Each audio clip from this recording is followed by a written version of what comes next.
Yeah, the strike's Yeah. wild, man. Like, I don't know when this shit's gonna end. Like, it feels bad. Like, I don't think it's gonna get resolved anytime soon, man. Yeah. That's crazy that Indy didn't make freaking profit. Damn. Oh yeah, no, it's one of the biggest bombs in the history of Disney. So that's why, like, That's I was insane, arguing. bro. I know it's crazy. I was arguing with some It's people on Twitter. Indy. Yeah, but people don't care. Like I guess not. that mentality is just not a thing anymore. Where like the consumers are too smart.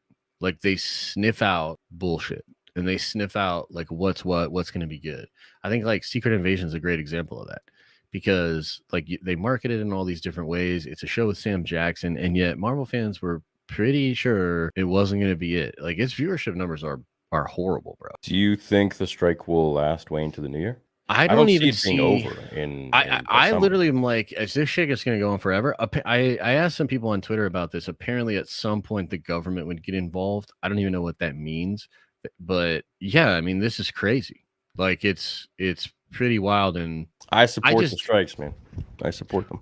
well, look, I support people getting paid a fair wage. I support Yeah. people like, being able to provide for themselves. I just think that like I don't know how this fits together because it seems like none of these streaming services can actually make money. And if they can't even make money now and they're going to be forced to pay royalties the same way that like a network does, because that's what this is. I think a big part of this is network royalties because Netflix pays a licensing fee and then the company that holds the rights, like Warner Brothers or whatever, produces the stuff. They pay royalties based off of the licensing fee. So it's like way less money. That's why you're seeing all these actors like with their checks for like $1.50 from like some show that's on yeah. Netflix or whatever. Yeah. So like, but the thing is, if Netflix turns around and pays royalties, bro, they already can't make money. So like, Well, how are they going to make? I think it's fairly easy, but I mean, maybe I don't know much, but I would just say that they don't have to pay them upfront as much. You either choose one or the other. You get like a big payout for your work, or you get the royalties. Pick your option. Yeah, but that's like the thing. I think that option existed just because Netflix would only pay out front. So, like for instance, The Rock is actually going to take home the biggest upfront payday I think of all time for the next Red movie, Red 2 or whatever. Or is it Red? I don't know what it is. Yeah, something like that. Red Notice maybe or something like that. Anyway, Yeah. like the point How is like much, that's dude? it's Because huge. he was talking about when he did the Disney movie, Jungle Jungle Coast Cruise. or Jungle Cruise, how that was the biggest payday of his career. He's like, But this that is the was probably biggest based on contract of my points. career, blah blah blah. Yeah, but he was probably getting points, back end producer, like all kinds of stuff. I think Netflix, like you said, they don't do that. So they just give you a chunk of money. So they probably just give him like 50 million, just like bad. Yeah. And then there you go. But like 50 million, dude. No one even knows what like Red Notice is or whatever it's called. It's not like he's James Bond. dude, I'm gonna be honest with you. I think that movie was watched an insane amount of times. Bro, that's the same, but see, like, okay, I think what you're talking about right now is a little bit of bias because like we talk about shows like Kenobi, we talk about shows like Ahsoka, right? And we're talking about like 5 million viewers per at the high end, right? But CIS whatever does like 15 to 20 million per. There's different levels to the game, and I think that like there's a lot of stuff that is like a tastemakers thing that like exists on the West and the East Coast that gets like barely the views that a big show gets on network, but it like drives conversation, it like drives culture, you know what I mean? So it's a similar thing with Netflix. Like how many people watch Squid Games? Like Squid Game is probably I'm reading it right now. It's crazy.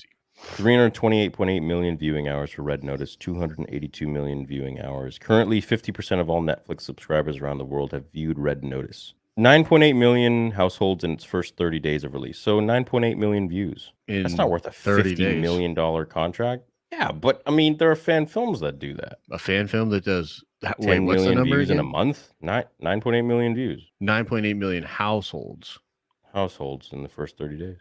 Yeah, I don't think that's exactly equivalent to views, but yeah, that's solid. I mean, they got one Netflix account, right? Yeah. I don't know. That's crazy. I don't know how that structure happens with paying out actors for Netflix stuff. Like didn't they pay Ryan Johnson like 200 million for Onion or Knives Out or whatever, Knives Out Onion or whatever? Yeah. But dude, like you're talking about a company that I think cash flows at over $1 billion a month.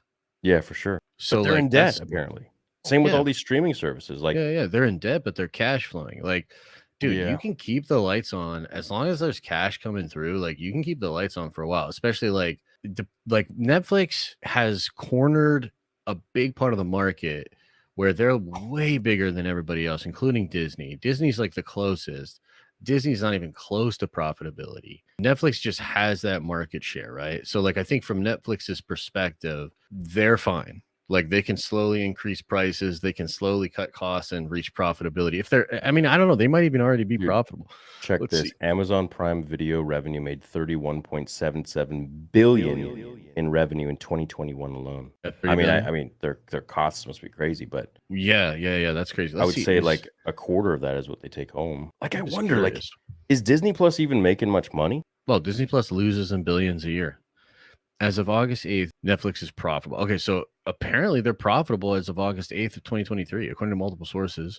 Well, look, Disney Reported Plus annual profitability. revenue 2020 to 2022. 2020 was 2.8 billion, then 21 was 5.2, then 22 was 7.4.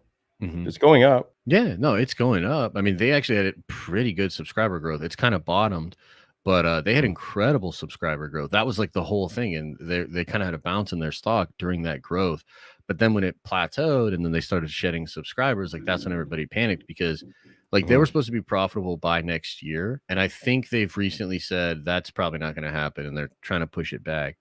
Yeah. But apparently Netflix is profitable. I don't even really use Disney Plus, man. Like, do you use Disney Plus? Like, No, I just wait for the new shows. yeah, like I don't like other than maybe watching the Marvel movies, and like, oh, I want I to don't go even back and watch like those. watch the Marvel movies. But it's like that only really happens when there's another big movie or something coming out, right? Yeah. My mistake was I Um, bought a year pass, so it's a year membership, so it's like Look, my thing is after Loki season 2, which I think is in October, I'm good on Disney Plus for a while. Like I'm gonna probably unsubscribe until something comes out. Like I'm not interested in Echo.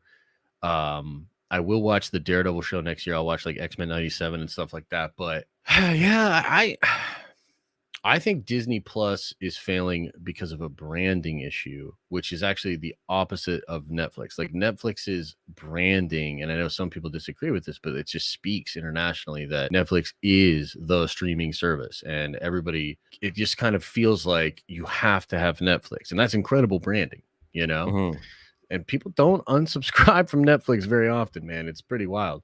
No, So I've kept it for pretty yeah, much its I've entirety, had it for like since it years. started. Yeah. Yeah. But that's their business model is like to attract many customers. So it's like by the millions. Like how many do they have? 300 million? Some 200 million Oh, yeah, I think it's subs. 2. I think it's between 2 and 3. And I think, like, Disney was trying to get to 2, and I think they're, like, around 160 last I checked.